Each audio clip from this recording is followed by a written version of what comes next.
Hey everyone, welcome to my third video on breast augmentation for female athletes and bodybuilders. I'm talking today specifically on my 1 week post-op, where I'm feeling right now, certain things that I've been observing with my body, as well as talking about the different types of implants, so saline, implant, or ideal saline and silicone, as well as mesh and why your doctor may add mesh in and why it could or could not be a benefit for you. So to start off, it feels like this recovery process is going to take forever since it's only 1 week. The past 2 days, have had extreme pain along the lower part of the implant, so essentially along the lower curve that's on the rib. I felt bruising on my ribs, and that's literally where I've had to put my ice all day, is just along that lower portion of the implant, versus when I first got my implants done, I felt like I was always icing the top. So I think it's just a difference in the placement because these implants are over the muscle, and because I had a lot of scar tissue removed, which that was under the muscle inside of the pec major muscle. So I think part of the healing that I've been going through is where the doctor had removed those capsules and pockets. That is all healing the same time that the new implants are healing. So needless to say, it's been interesting, but I've actually backed off of my medication. I only took meds for the first 3 days. And it was a hydrocodone and steroid pack and an antibiotic. And so I decided to cut out those after day 3 and see if I can tough it out with the pain, and I have. I've also taken a baby aspirin just to help with blood flow and preventing blood clots. I actually did not even get the prescriptions they gave me for the anti-nausea medication and the stool softener medication. I was able to have no issues with nausea, thank God. And as far as being constipated, yes, most of the time when you get surgery, it's going to affect your system.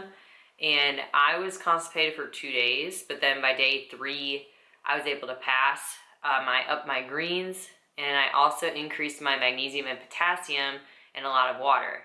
So naturally, your body's going to start flushing the system of any toxins and waste.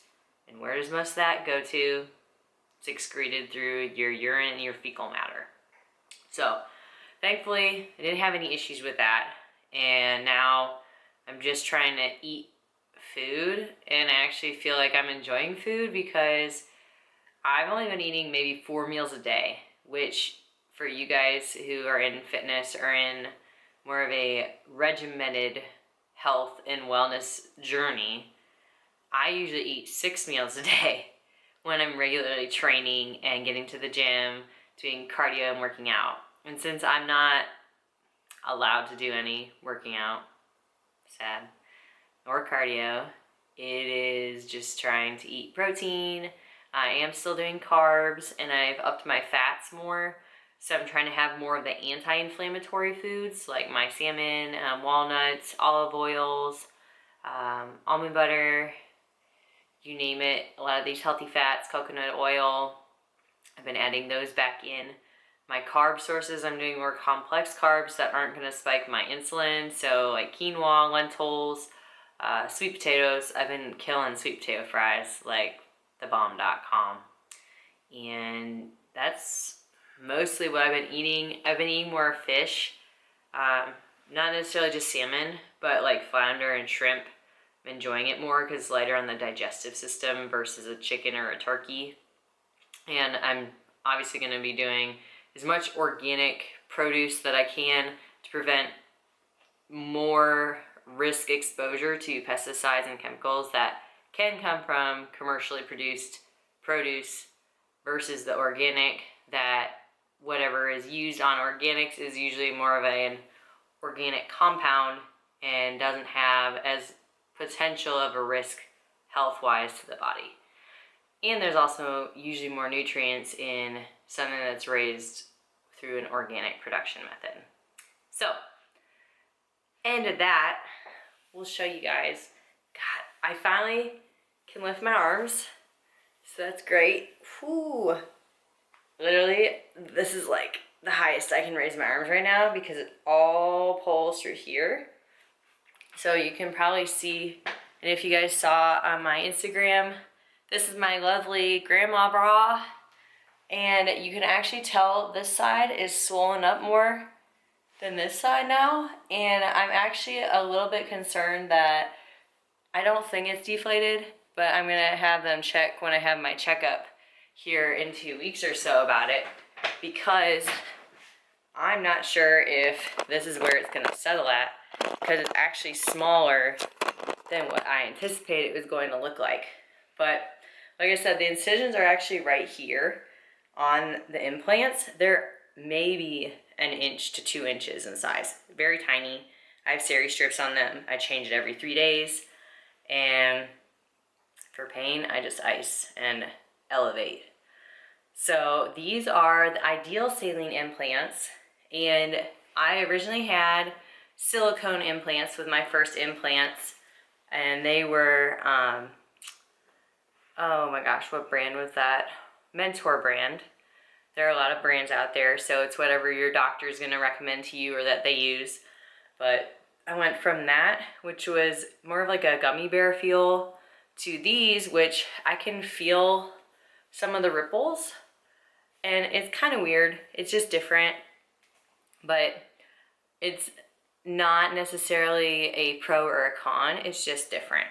And so the way I look at it is you have 3 different implant types. The Ideal Saline, which is what I have. You have regular saline, and then you have silicone. Most women are opting for silicone. Reason being, they feel more natural.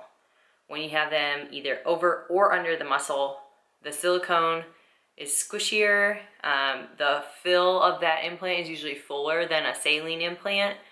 And literally they'll demonstrate in the doctor's office like throwing it on the floor just to show that it's basically indestructible.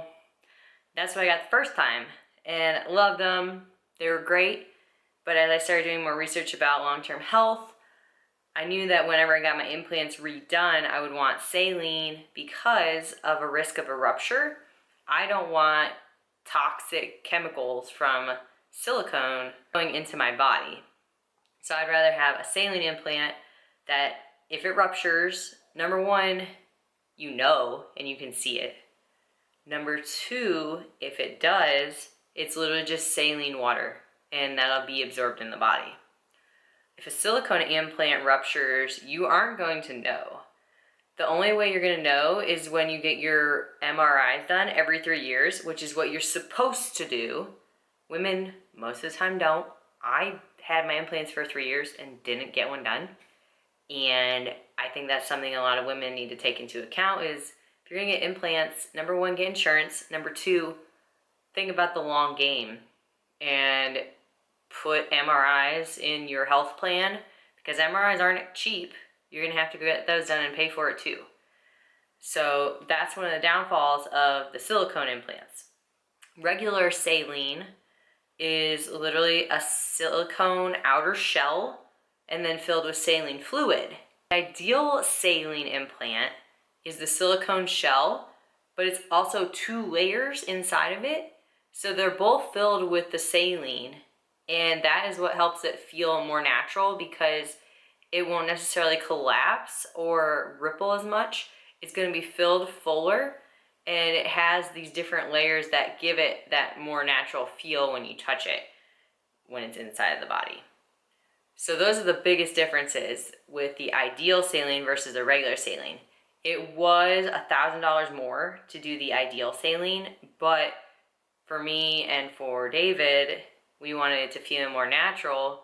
So for the long-term investment, decided to invest in the Ideal Saline. It actually was just gone through an FDA reapproval. There were some recalls back in August that they finally got through because there was a leak from one of the valves in the Ideal Saline implant. But other than that, no issues. If you do research, there have been a lot of FDA recalls and studies on silicone, specifically potentially causing autoimmune disorders. Some women are more prone to it, so if you have a specific genetic code that can get basically triggered from having a foreign implant put into your body, that's something you need to take in consideration as well, is if you already have autoimmune disorders or it's genetics in your family, to do a little bit more homework before you decide you want to get implants, just so you know what some of those potential pitfalls could be. So, like I said, we've got silicone. It looks more natural, very popular. It's a little bit less expensive. We have regular saline, which is cheaper than an ideal saline, but it's also, they're both just safe. And the ideal saline has multiple layers to feel more natural. So those are your 3 options in implants. Women in bodybuilding can do whatever you want, whatever look you want. I would actually say that if you want a fuller upper breast, probably doing the silicone will be in your benefit if you do a round high profile. These are round high profile saline, and it'll be interesting to see how they settle out over the next few weeks, because that was actually the look I was wanting to go for, was more of an upper fill. I've always just wanted cleavage. Like growing up, having no boobs to having boobs and still not having cleavage, it's like, I want cleavage. So we'll see how they turn out. One of the other things that can help you with that is getting mesh. So a lot of reconstructive surgeries use this mesh. It is either made from an animal skin or a cadaver skin. Essentially, it can just be like a strip that they cut, and they put it strategically in a certain spot in that incision area or on top of the implant when you place it in, so that it will form almost like a support to that implant. So for mine, the goal was we wanted more lift and we wanted them a little bit closer together.